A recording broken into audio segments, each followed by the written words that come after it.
Welcome back to Bronco News Now. I'm Kirk Arnoff with a recap of a very successful week in Bronco sports. The Bronco tennis teams wrapped up their regular seasons over the weekend at Midland Lutheran. The Bronco women's tennis team beat the Warriors 9-0. Freshman Brooke Steele shut out her opponent, and both senior Katie Armstrong and sophomore Cammie Koopman only lost one game in their wins. Hastings clinched the number 4 seed in the GPAC tournament and will face 5th-seeded Morningside on Friday at 10 p.m. If the Broncos win that match, they will face top-seeded Sioux Falls. The Broncos men's tennis team also dominated Midland Lutheran, picking up an 8-1 win. The Broncos won 2 out of the 3 doubles matches and swept the singles matches to secure the top seed in the GPAC tournament.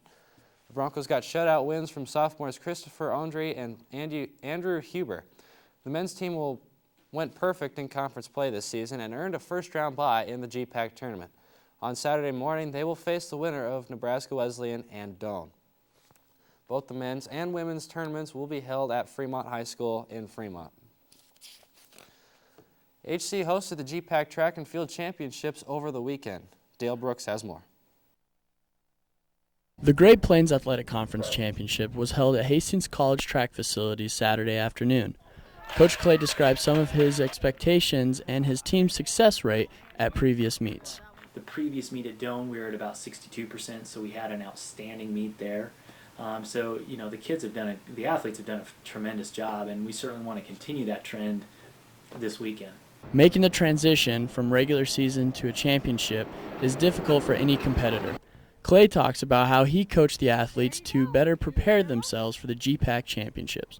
Anytime you put championship, that label on something in any sport, it probably heightens people's anxiety a little bit. You coach the kids to not change anything that they do. You try and get them to approach it like it's just another meet, that it's there to pull the best out of them, to have fun with it. The Broncos had placers in the following events. For women, Katie Muller placed second in the high jump and Brittany Hoynes in the shot put. On the men's side, Scott Fritz was named Male Outstanding Performer of the meet with first place finishes in the hammer throw and increasing his school record in the shot put. Gabe Wickham also placed in the javelin. The men's 4x1 also ran away with a championship title and autoed for nationals with a time of 41:56. Especially at conference, that's big points that we needed, and we're going to smash the nationals. Matt Cooper, who was originally on the 4x1, tweaked his hamstring in the 100 prelims, pulling him out of the 4x1 and the 200. To fill his shoes were Ty Duncan and Ryan Silman. Duncan describes his emotions after being placed in the race. It was good being thrown in randomly and just getting to stick around and winning the home meet here in Hastings. The men went on placing third team overall in the championships with 124.5 points, and the women finished 7th holding 54 points. The Broncos have 2 meets to prepare for nationals held on May 27th. This has been Dale Brooks, HC Media. Thanks, Dale. The Bronco baseball team has dominated their last few weeks of the conference season. Hastings has won their last 8 conference games, including over the weekend against Concordia, 10-6 and 6-3. In the first game, Hastings scored 9 runs over the last 4 innings and got home runs from sophomores John Rivera and Mac Land and from senior Blake Marquardt.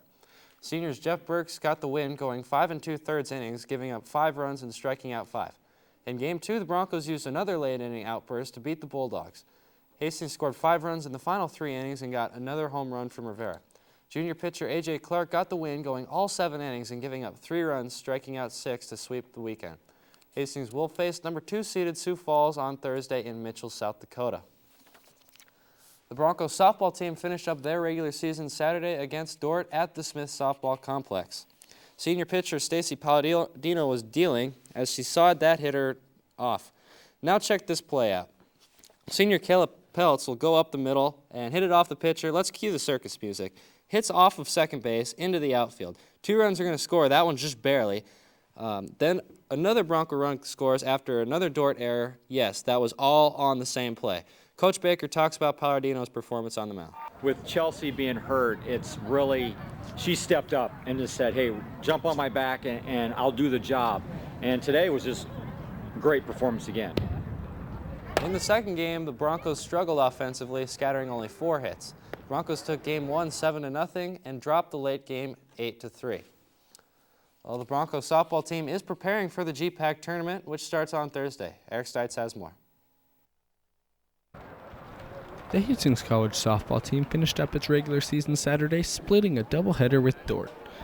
The Broncos secured the number 3 seed for the GPAC tournament this weekend in Hastings. The home field advantage is embraced by head coach Troy Baker. I guess, we're home, and we'll be ready to go. We have a full week of practice ready to go, and hopefully the crowd will be behind us and it'll be loud, and we can kind of go back-to-back with our tournament champions. The Broncos finished the regular season with a 25-21 record, including going 16-8 in GPAC play, and will rely on their 7 seniors to lead the Broncos in the postseason. Hastings will face Doane in the opening round on Thursday and will take advantage of the days of preparation. We're going to kind of, take a couple days to hit, and Tuesday we'll go real hard. We'll go basic fundamentals, work on our bunt defenses, work on just everything, just kind of refresh everything, go over our defenses, what we need to do.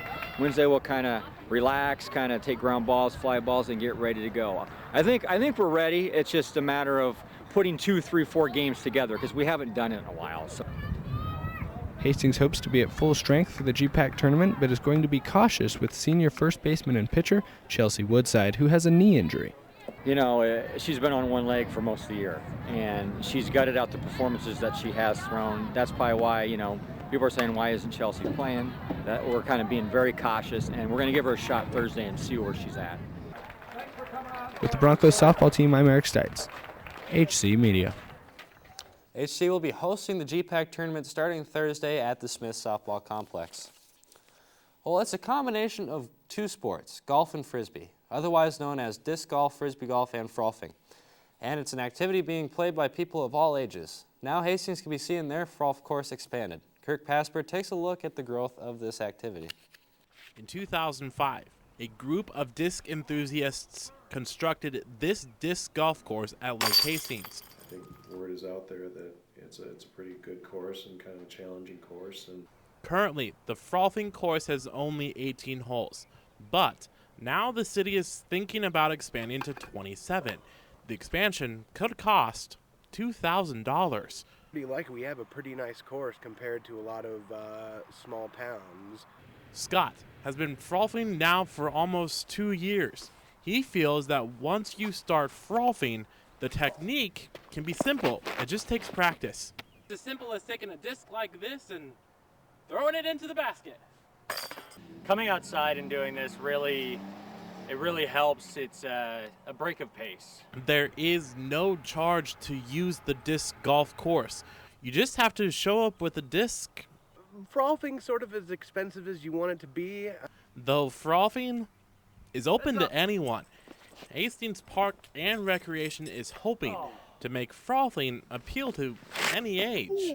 People over 50 playing this. I've seen kids as young as 5 and 6 out here throwing, and everyone can do it. Frolfing is a sport in Hastings that has taken flight, just like a frolf disc. The end result could be a basket, or just a load of fun. At Lake Hastings, I'm Kirk Casper, HC Media. Christensen says if you are interested in finding how to get started in disc golf, to contact the Parks and Rec Department. Their number is provided below, and it is free to participate. Well, stay tuned because up next we take a look at the Mr. and Mrs. Bronco contest and a latest look at weather. Stay tuned.